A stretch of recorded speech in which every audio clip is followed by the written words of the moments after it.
pán Frešo, začínate vy a prvou témou bude také určité zhodnotenie prvého kola. Nech sa páči, máte na to plus minus 1 minútu. Ďakujem veľmi pekne.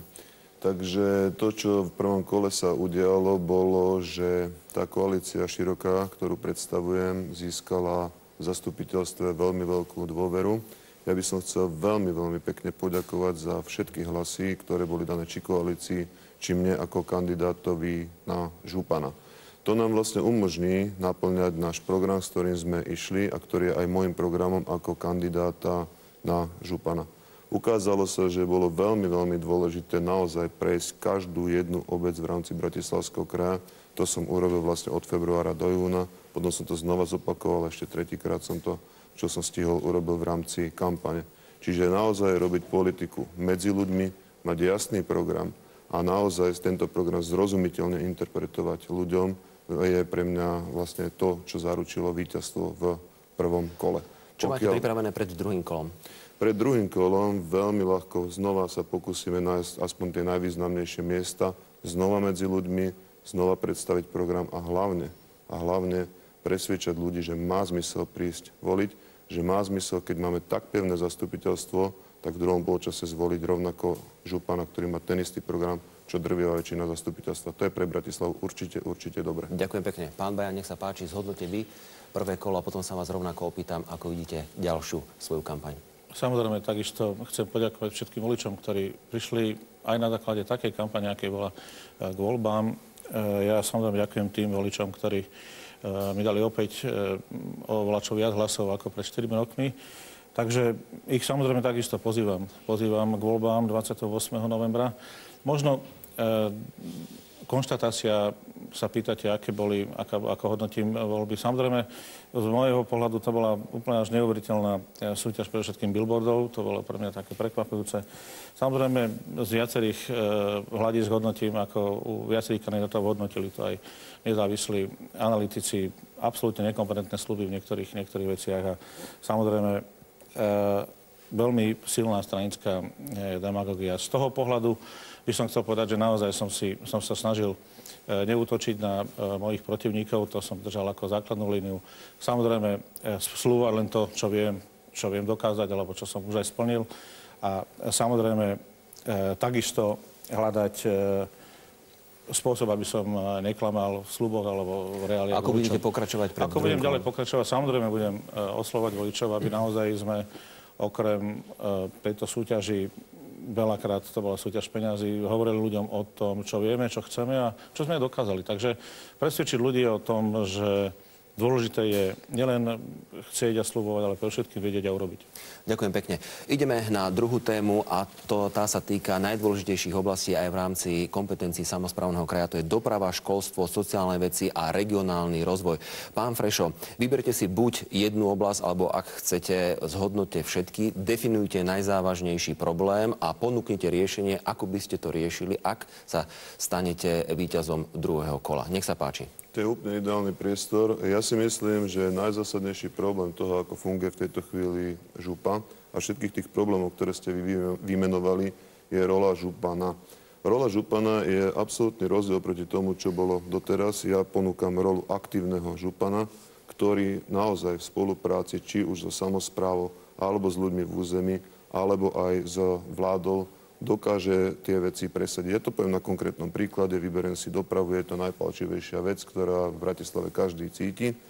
Takže, čo sa týka dopravy, existujú veľmi rýchle riešenia. To prvé je, určite ako aktívny župan, pôjdem za ministrom vnútra, jedno z ktorejkoľvek strany bude a určite sa budem snažiť dohodnúť, aby v tých najväčších kolónach, napríklad ako pri Podunajských Biskupiciach, alebo pri výjazde smerom od Pezinka do Bratislavy asistovali ráno dopravní policajti. Nemyslím, aby dávali pokuty. Nemyslím, aby tam nejakým spôsobom blokovali dopravu, ale aby jednoducho regulovali, umožnili väčšiu priepustnosť. Druhá vec, ktorá je taká strednodobá, súvisí s tým, že spomínaných napríklad v Biskupiciach, je to o tom, aby cesta R7 naozaj už sa rozhodla a naozaj sa začala táto cesta budovať. Je to spolupráca s vládou, súvisí to s 0. okruhom, je to strednodobý cieľ, treba na tom pracovať. Jeden aktívny župan naozaj musí byť ten, kto dohodne aj s magistrátom, aj so samosprávami a naozaj bude v spolupráci s nimi tlačiť na vládu, je absolútne jedno akú, čiže nezávislá na stranických tričkách, to, čo je v prospech občanov Bratislavského kraja. A potom poviem ten strategický cieľ na prípade dopravy, ako budem ako aktívny župan uvažovať. Mne je úplne jasné, že keď chceme našim deťom nechať znesiteľné prostredie, tak v dlhodobom horizonte tá najvážnejšia doprava, či už cestná alebo kolejová, bude musieť ísť pod zem. Jednoducho neviem si predstaviť, že naše deti, keď budú dospelé, budú stále odkazané na to, na tú infraštruktúru, čo tu dnes majú. Pokiaľ nechceme zbúrať ako veľkú časť mesta, aby sme tam postavili obrovské diaľnice, každý normálny dopravný inžinier vám povie, že to tam bude musieť ísť. Ja viem, že to nie je vec, ktorá sa urobí za jedno volebné obdobie, ale jeden aktívny župan musí aj do týchto procesov vstúpiť, musí tieto vízie presadzovať, musí pre ne hľadať partnerov, musí jednoducho získať podporu samosprávy. A ja tvrdím jednu vec, že pokiaľ ľudia budú stáť za takýmto aktívnym županom, tak žiadna vláda, žiadne stranické trička, dokonca ani žiadne lobizmy nemôžu tieto projekty zastaviť. Jedna stručná otázka, poprosím rýchlu odpoveď. Dokážete reálne zhodnotiť, čo všetko by ste dokázali presadiť za takéto krátke volebné obdobie? Ja si myslím, že ten krátkodobý cieľ, že aby sa okamžite objavili v uliciach ako tí, ktorí to môžu regulovať a aby sme začali dobudovať a myslím si, že aj dobudovali R7 a začali nultý okruh kedykoľvek. Ďakujem pekne. Pán Bajan, nech sa páči. Tá istá otázka platí aj pre vás. Máme dopravu, školstvo, sociálne veci a regionálny rozvoj. Nech sa páči. Na tom krátkom čase sa nedá povedať všetko, ale jednu poznámku si neodpustím. Človeku naozaj veľmi dobre padne, keď pán poslanec Frešo začal o konsenzuálnom a o spolupráci so všetkými aj s vládou. Potom, ako sme si boli svedkami naozaj týchto invektív aj parlamentných a iných. Poviem možno príklad. Samozrejme, doprava je pre nás zásadný problém, ale ten sa nevyrieši tým, že budem chodiť na kavičku so starostami, ale jednoducho budeme ďalej pokračovať. Princíp je kontinuita. Kontinuita v tých veciach, ktoré sme urobili, to znamená v roku 2010, sú pripravené veci, aby sa začalo na Biskupiciach, teda na obchvate Bratislava z juhu, Biskupice, Rovinka a podobne. Samozrejme tak, aby to bolo v súlade s územným plánom hlavného mesta a v súlade s územným plánom kraja. To znamená presvedčiť ministra dopravy, s ktorým rokujeme, aby naozaj zvolil variantu, ktoré jednoducho samospráva potrebuje. Čiže doprava je pre vás priorita? Áno, doprava ako zásadný problém. Druhá vec je jednoznačne obchvat Pezinka. Tam už sme tak ďaleko, že jednoducho ideme cez EÚ. Môže sa začať budúci rok stavať. Sú pripravené veci. Chcem podotknúť, že dosť dobre si vieme predstaviť, že ráno nabrízgam v parlamente na toho ministra, ktorého po obede chcem osloviť, aby dal peniaze na obchvat. Ale to je možno vec... Venujte sa k tomu, čo chcete presadiť. Čiže doprava zásadný problém. Chcel by som možno spomenúť jednu vec, ktorá bola veľmi zle interpretovaná, veľmi nepríjemne voči stovkám ľudí, ktorí robí v sociálnych zariadeniach. Urobili sme naozaj úžasný kus roboty v sociálnych zariadeniach. Predovšetkým sme sa sústredili na viacnásobné postihnutia v našich klientov.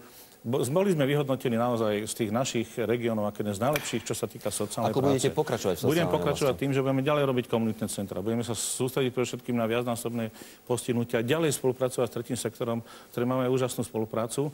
Poviem príklad. Veľmi zle bol schválený zákon v niektorých častiach sociálny a napriek tomu sa na viac ako 50% nových klientov podarilo umiestniť v neziskových organizáciách, čo beriem ako jasný príklad a transparentný príklad spolupráce s nimi. Čiže tam jednoznačne chcem ísť ďalej. Podarilo sa nám, a to chcem ďalej pokračovať, keďže máme zahátané peniaze z eurofondov, ísť ďalej do norských mechanizmov. Podarilo sa nám hydroterapia, čo je najlepší projekt v rámci Slovenska, vyhodnotený nie nami, norskou vládou. Ďalej samozrejme pokračovať v hydroterapii, bazén a podobne. Čiže to sú všetko veci, ktoré sú pripravené a ideme ďalej. Takže pre mňa to nezačína dňom 28., ale pokračuje v tom, čo sme pred rokom, dvoma začali. Dokončíte myšlienku ešte? Mohli by sme hovoriť o školstve, to sú centra odbornej výchovy, kde samozrejme musíme zmeniť filozofiu odborného, teda školstva smerom k odbornému školstvu, aby sme vedeli naplniť očakávania nových investorov.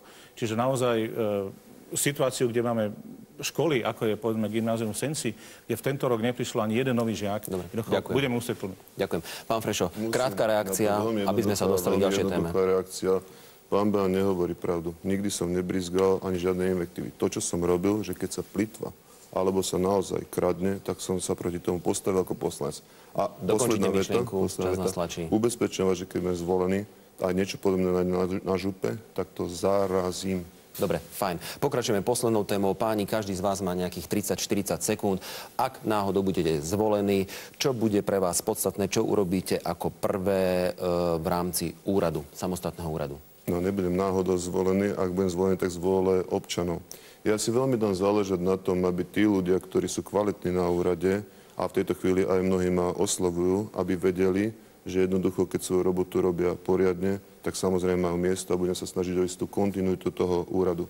Bohužiaľ, úrad nabral zo 120 na vyššie 200 zamestnancov za posledné roky a nepribudla mu žiadna kompetencia, čiže zasa mnohým budem musieť položiť aj otázku, aká je vlastne ich práca. Veľmi by som stál o to, pokiaľ vyhrám, aby aj so svojím kolegom, tedy už bývalým, som sa dohodol na plynulom odovzdaní úradu. Ďakujem. Veľmi o to stojím. Pán Bajan, ak vás zvolia voliči Bratislavského kraja v rámci úradu, čo urobíte ako prvé a čo bude pre vás najdôležitejšie? Samozrejme tvrdiť, že nikde nie sú rezervy, som nikde nerobil. Na druhej strane, ale ohradzujem sa voči tomu, aby sme hovorili, že sme prijali ľudí bez kompetencií.